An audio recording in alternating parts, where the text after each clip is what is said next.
What's your first name? Me? I'm not telling you. Okay, well then you're gonna get arrested for obstruction. For obstruction of what? Obstructing my investigation. Give me your name.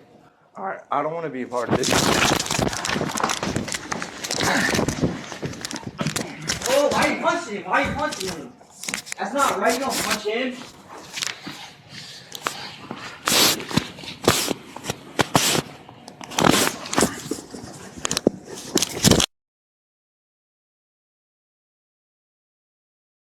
All right. What's your name? My name is Chris Cuneo. What happened to you on Friday night? So basically, I was at a party, and the cops showed up, and everybody ran.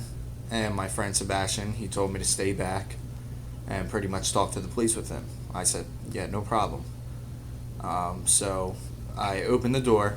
They walked in the door, and I said, or they were saying to me, who's of age to have all these open containers? And me and my friend, we just kind of looked at each other, and I said first, he asked me for my ID and my name, and I said, I'm not telling you. And then he said, okay, well then that's obstruction. I said, obstruction of what? And he said, this investigation. At that point, I said, well, I don't want any part in this. And then when I went for the door, Officer Svenson bum rushed me to the ground. And then Creedon, the one that I was talking to, he got on top of me and knocked me. He punched me 3 times in the face, unconscious. And when you woke up, you were where were you when you woke up? When I woke up, I was handcuffed to the gurney in the ambulance. Officer Creedon was behind me. I was in and out of consciousness, and then I remember being in the hospital bed, still handcuffed. Officer Creedon was in the room. They gave me urine tests. They told me to pee. Did you consent to any searches or any urine tests? No, I just said I had to go to the bathroom, and they gave me this cup and told me to pee in it. And then from there, did they inform you that you were being charged? Did they tell you beforehand you were being charged? Not at all. At what point did they tell you what you were being charged with? From this point in the hospital? Yeah. Nothing. The only thing that I remember was him telling me that this was an obstruction in the investigation for me not giving him my name, even though I have the right to not do so. So when did you finally receive your charges? I got a court summons before the officers left. I didn't open it or read it or anything, because of the condition that I was in. I was getting stitched up. Later that evening, I read it, and they said that I was getting charged with hindering, which is also obstruction, justice, and resisting arrest. You seem like a pretty smart guy. How is it that you knew your constitutional rights? Because not many people do know those. Yeah, well, I mean, since police brutality, it's a big thing nowadays. Whether it be everyone has cell phones now, but you see more and more of it every day, and those are good things to carry with you, just in case. Now that you know that you're being charged with something, how did you feel about everything when you were in the hospital?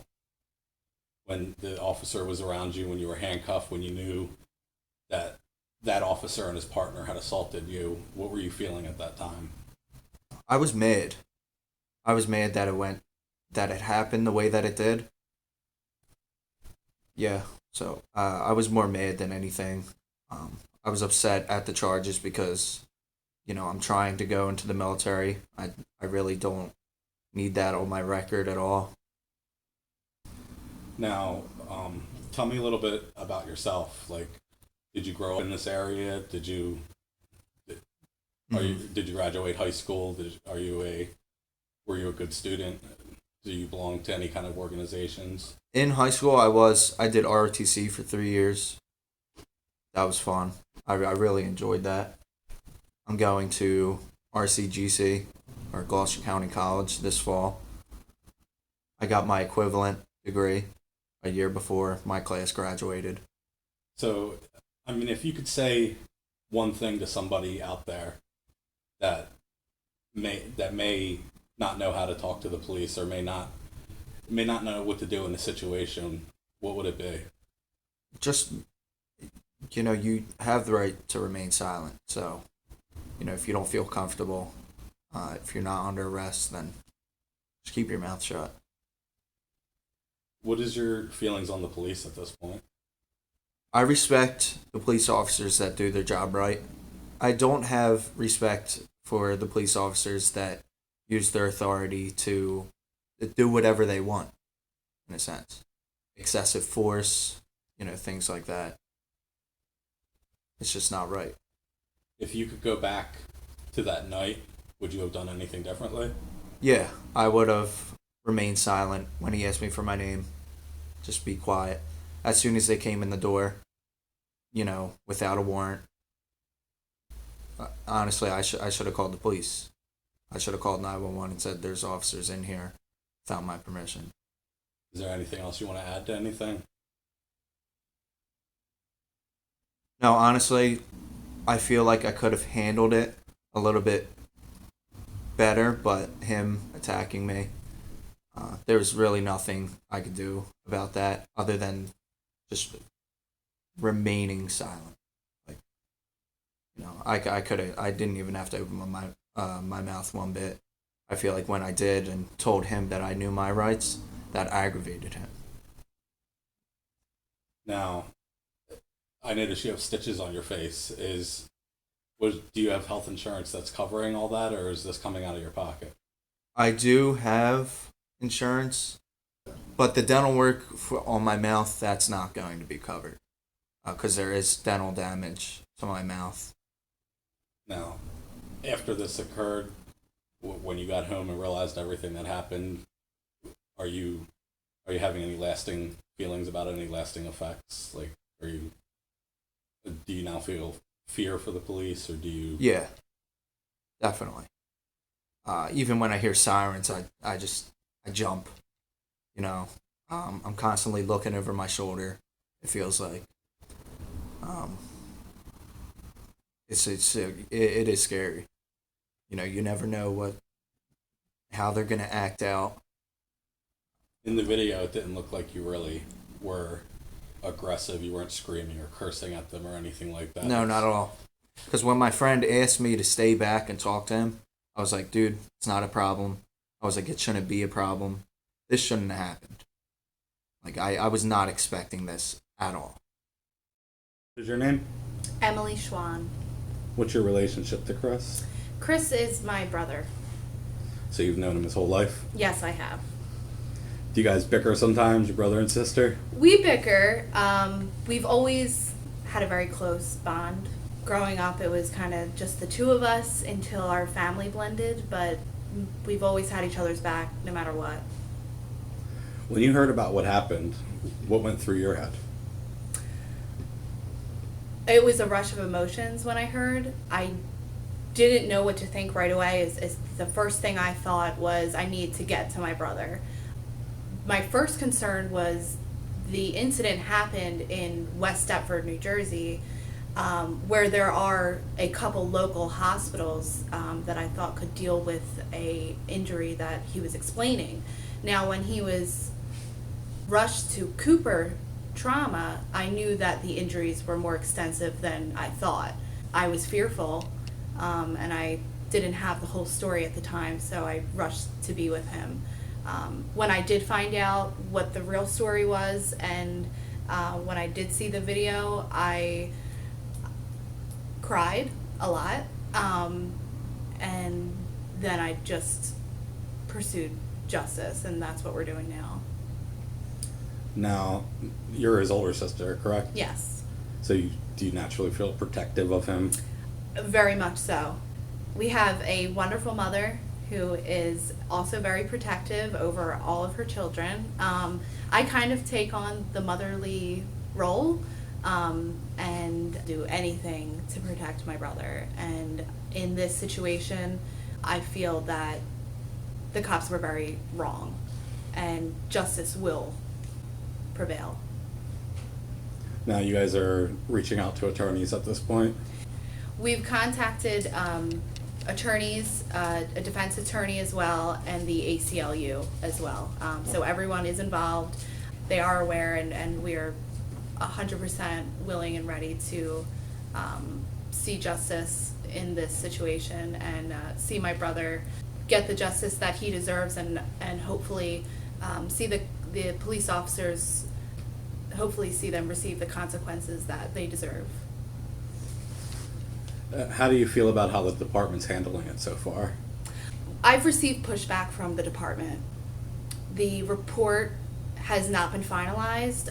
They're taking their time with the report. And I've spoken with Sergeant Donahue. Extensively, Saturday night, I spoke with him. Internal Affairs is aware of the situation. A couple formal complaints have been filed against the officers. And I can only pray that the Internal Affairs, Lieutenant Chambers, and the chief will seek the truth in this situation, and I'm just praying that they take care of it. What would you say to anybody that would say your brother should have just given his ID and none of this would have happened?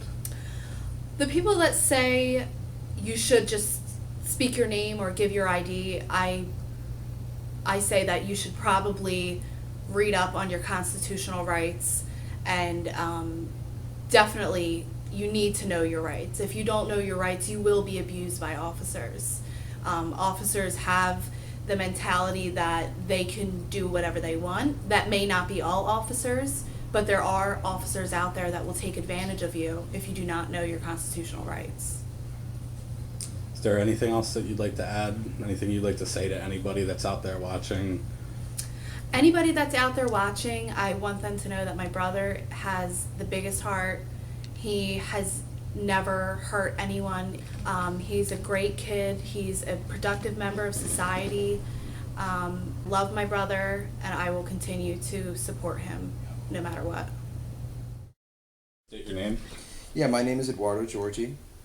And what is your relationship to Chris? Well, I know him because he's been friends with the youth that I've worked with at the church that I go to, and he's a good kid. He's always been tranquil, and all kids have their situations, but he's a peaceful person. He's never been violent. And what I want to say is that what really troubles me about the whole situation is the level of violence that our society is going through. It's like we can't communicate and we can't resolve issues without having to beat people up or having to take them on the ground or having to do any kind of violent behavior. It seems like our society, everything they don't resolve the issues like they should resolve the issues. But police to come up and beat somebody up just because they're not doing exactly 100% what they think they should be doing or whatever, you don't beat people up for that. You're only setting a bad example to the community and a bad example to everybody else and a bad example to the youth to continue violence. And this is where violence needs to end. And you said that you've known Chris for years then. Yes. Have you ever known him to be aggressive or violent or? No, I've never been aggressive. He's actually very laid back. If you had to sum up his character, how would you say, what type of person is he? Well, he can be a little bit funny. He's always using humor. But I would say he's kind of a laid back. That would be the word. That'd be the word. Anything else you want to add? Just we gotta end this violence. This violence is not good. We need to be peaceful, and peaceful with God, and peaceful, and use peace as a way to resolve things. Our society's really gone. It's too violent, and it needs to end.